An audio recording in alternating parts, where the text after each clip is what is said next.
All right, so this is going to be a hopefully relatively brief, maybe 10 or 15 minute lecture on circular motion. We're going to just try to cut to the chase and give you the essentials. And then you guys are going to be doing some straightforward problems on circular motion as well. And I'm going to give you guys the equations here on the whiteboard. So the first thing we need to talk about when we're talking about circular motion here is that this is, for this class, this is specifically uniform circular motion. So it's going to be a very specific case. And by uniform, I mean that the radius of the turn or the radius of the circle you're carving out will stay the same.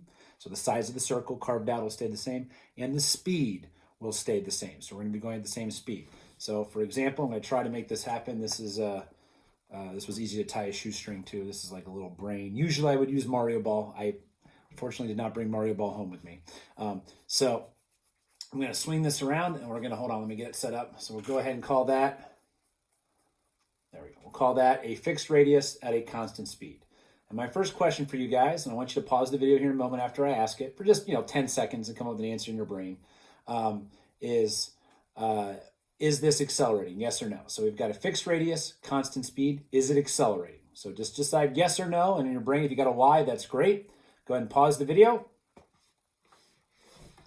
All right, welcome back. If you said that it wasn't accelerating, that is the common answer that I get, is that there's no acceleration, okay? But now you got to remember, for us to have an acceleration, and the common answer is wrong, for us to have an acceleration, all we really need is a change in velocity at some point. And remember, for velocity, there's two parts to it. There's how fast you're going, and there's also which way. Okay, because velocity is a vector. It has magnitude and direction. And in this case, when I was spinning this around and it was going at the same speed, the magnitude part of the velocity was staying the same, but the direction was absolutely changing. Okay, because sometimes it was coming towards the camera, sometimes it was going this way, okay, like that. Sometimes it was going away from the camera, sometimes it was going like to the left back here. The direction that the velocity was pointed in was changing. And this happens anytime if you're looking for applications. The reason we care about this is because things don't always go in straight lines, okay? You go around a turn in a car. You go for a run and you go around a turn at some point. Things in orbit, okay? There's lots and lots of applications for things that are going around turns or carving out circles or really close to carving out circles, okay? Where their speed might stay the same, but their direction is changing, okay? So we do have an acceleration because of the change in direction. Now, what is the actual direction?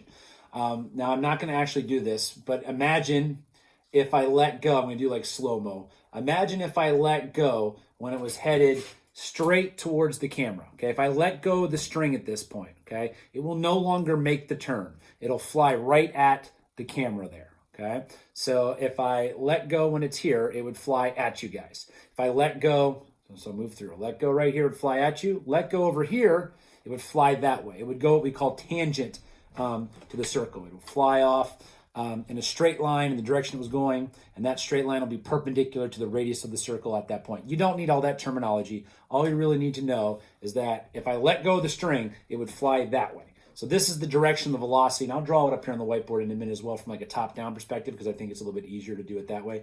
But the direction of the velocity would be something, as I spin around, would be something like that as it goes around. So it goes like this, and it's always changing. The pen pointing in the direction of the velocity at that split second in time. Okay? So here is a top-down view of that. Go ahead and draw a circle, and let's say that the brain was right here. The velocity vector would point like that. I'll emphasize it's a vector by doing that kind of thing, okay? If it was right here, I'm picturing a clockwise circulation here, so top down as if you're hovering above my table here in the basement and looking down on it, looking down, and it's spinning like this. So it's like we're looking top down, looking down top, like we're flying over in a plane or in a blimp or something like that. So we're going in this direction. So at this point, it would be this way, at this point, that way, at this point, this way, and then you could put in ones in between as well, okay? So those are your directions of your velocity vector as it spins around in a circle. So that changing, that turning of the velocity is why we have an acceleration. So this is actually accelerating, even though the speed was staying the same. Okay, so that's the big idea here, okay? And now we need to get the direction of that acceleration. Oh, and for the purposes of whatever questions that we do, there's only going to be one force that can cause these accelerations for our intro physics stuff. In the real world, there can be lots of forces that can contribute to this, okay? But for this class, we're just going to have one. We're going to keep it pretty straightforward, especially compared to our inclined plane problems and our projectile problems and all that. The amount of math is going to be tiny, which is really good. We got through that stuff when we did, okay? All right. So we'll go ahead now and talk about the direction of that acceleration. So I'm going to go ahead and draw a circle here. Okay, top-down view of that brain circling around again. And I'm going to put a spot here. There's a velocity. And I'm going to put sometime later. It's like, let's do here. So here's my V initial. Here's my V final sometime later. I'm going to make that look a little bit better. Let me try to do that a little bit. No. There we go. And then there's my V initial sometime later. There's my V final. Okay. All right, so just make that a little bit better in terms of the clarity of the picture. So we got V initial, V final. And the easiest way to get your head wrapped around the direction of the acceleration is just ask which way is it turning. So when we're here and then we're here, did we turn inward or did we turn outward? Well, the velocity went from going straight to the right to like down and to the right. So the direction of that turn was like this. So the direction of our acceleration is in. Let's pick two other spots. Let's say I'm here and then I'm here sometime later. It turns like upward, so it'd be like that way. In fact, any two spots that you pick, the acceleration will point in towards the center of the circle. And that will always be the case for this type of motion. So acceleration will always be inward. Now I'm going to show you one other way to wrap your head around it without just thinking about the turning. That's a little bit more mathematical, but this does help people sometimes. So I'm going to go back to that idea that acceleration is change in velocity over time. Okay, acceleration, change in velocity over time. Well, what is that? That's V final minus V initial over t. So our direction of this acceleration vector is going to come from whatever the direction is of that, because t is a scalar. It doesn't affect which way things are, okay? It doesn't have a direction. It's just time, okay? So I'm going to go ahead and figure out the direction of this. So hopefully at some point in a math class, you learned that subtraction is really adding a negative number. So, like 5 minus 3, okay, that's really, what is that? It's 5 plus a negative 3. And for vectors, okay, same idea. So I can think of this as V final plus a negative V naught, and then add them together.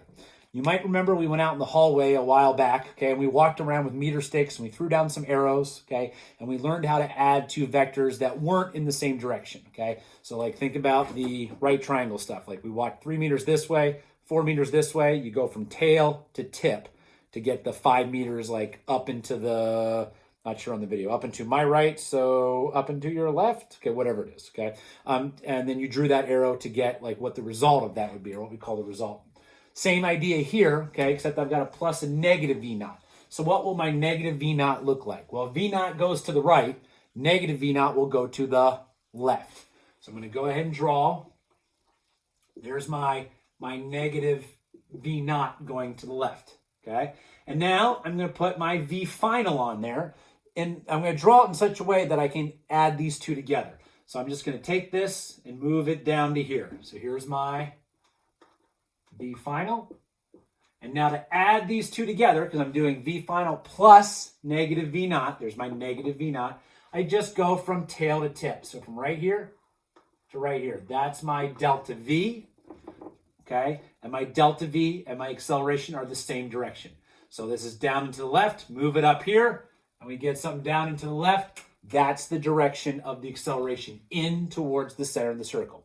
I don't care if you followed this or not, as long as you're okay with the other way of thinking about it, which is just, hey, it's always turning in towards the circle. If you're going right and you're doing this from V initial to V final, we're turning in. There's the center of the circle. The turn is inward towards that. The acceleration must be inward. That works just as well. Okay, but this is another way to think about it that has a little bit more math with it. Okay, not a lot. Okay, all right. So that's our direction of our acceleration. And now the follow-up question here. Okay, we had the, are we accelerating? The answer we now know clearly is yes, and we have a direction, it's inward. What's the force providing that acceleration? if we've got an overall acceleration of the object, we know we've got to have a net force. And for this, there will only be one thing you have to worry about for this class. So what's providing the force that makes this thing go? That's a little fast. Let me slow that down a little bit. What makes this thing go around the turn? Okay. What's making this thing go in a circle? Well, if you think about it, go ahead and pause for a moment, see if you have an answer. Take 10 seconds. All right, welcome back. Okay, so if you pause, so think about it this way. If I let go, this will keep going straight. What was keeping this to go around a turn was the fact that there's a string attached to the brain. Okay, so there's some tension that is pulling in towards my fingers when I spin it that allows it to go in the circle. Because if you get rid of that tension, it just flies at a tangent line, just flies off in the directions we talked about earlier. It'll fly off like that or fly off like that if you don't have that inward force, okay? So if I would let go like right here, it would fly that way because of no force. But if we have that force inward, it can go around the turn. It can make the turn, okay? So the direction of the acceleration and the direction of the net force, when we're talking about this special type of motion called uniform circular motion, has to be in towards the center of the circle. All right, so now a couple of equations for you to do the problems. And then applications of this. If you've ever gone around a turn on a snowy day in a car and you missed the turn, you kept going straight a little bit, didn't make the turn tight enough, that was because there wasn't enough force to make you go around the turn. And you can think of that force on a level surface would have to do with friction. Okay, so friction is often one of those forces that makes us go around turns. That's why you got to slow down when it snows or when it's rainy or whatever. Okay, so a couple of, and we'll, I might have a video or a little bit more on the application stuff at a later date. We'll see. No guarantees on that. But you do need these couple equations for the problems you're going to do for tomorrow. Okay. All right. So it's plug and chug pretty much. Okay. So if the problem asks you to find acceleration, and this has got a special name, for this uniform circular motion. Okay, the thing's spinning around. Okay. We call it centripetal acceleration. Centripetal is just a fancy way of saying center seeking, means like going towards the center. So centripetal acceleration is equal to the speed squared divided by the radius of the turn. That's it. Now, if they ask you to solve for radius, okay, and they give you acceleration and speed, plug and chug, do your algebra 1 stuff, okay? You can rearrange the equation first if that makes you feel better, okay? But that's one of our equations. The other equation, I'm going to give you a couple steps, okay, to show you a little bit where this comes from. Then I'll box off the part you really need to do the problems. The other part here is that if you sum the forces along the radius, it'll be equal to mass times that special centripetal acceleration, which is still v squared over r. But like I said, in this class, we're only going to have one force along the radius. So there'll be one thing here, force of whatever. For me spinning the brain around in a circle, it would be the force of tension, the force of the string. For your car going around an unbanked turn, like a level turn, it'd be force of friction, okay? So there's going to be some force that's allowing you to go in the circle or the part of the circle, okay? So force of whatever you're looking for in the problem, okay, is going to be equal to the mass of the object times v squared over r. So there's another equation right there. So you can just be whatever force I'm looking for. If I know the centripetal acceleration, or if I don't, take speed squared over r and just multiply by the mass. And this will still give you an answer in newtons, just like our other forces did. And that's pretty much it in terms of the equations for what we're going to do for our slightly modified circular motion stuff here, okay? We'll eventually connect this to gravity and orbits in the coming days. But for right now, it's just getting your feet wet with just a little bit of the fact that there is an acceleration and you can calculate it, and that there is some magnitude of the force that makes you go around the turn. If you take additional physics classes at some point, there can be more stuff over here on the left, but not for us. I'll give you a quick example. Instead of doing attempting at a horizontal circle, camera's a little askew, so it doesn't really look horizontal, but there's a horizontal circle. If I do instead a vertical circle like this, okay, and I freeze it like right here, okay, when it's spinning around, I freeze it right here, there would be both tension down and force of gravity going down along the circle. So I could have multiple things over here, but not for this class. I'm just letting you know that things can be more complicated than what I'm presenting and what you're going to be practicing in here. And that's pretty much it. Until I see you guys next time, make sure there won't be a video every single day, but make sure you are checking Twitter and your school email on a regular basis, and I'll post stuff to Twitter daily at 9 a.m. Have a good one. Oh, I've got the the Eclipse hat on today.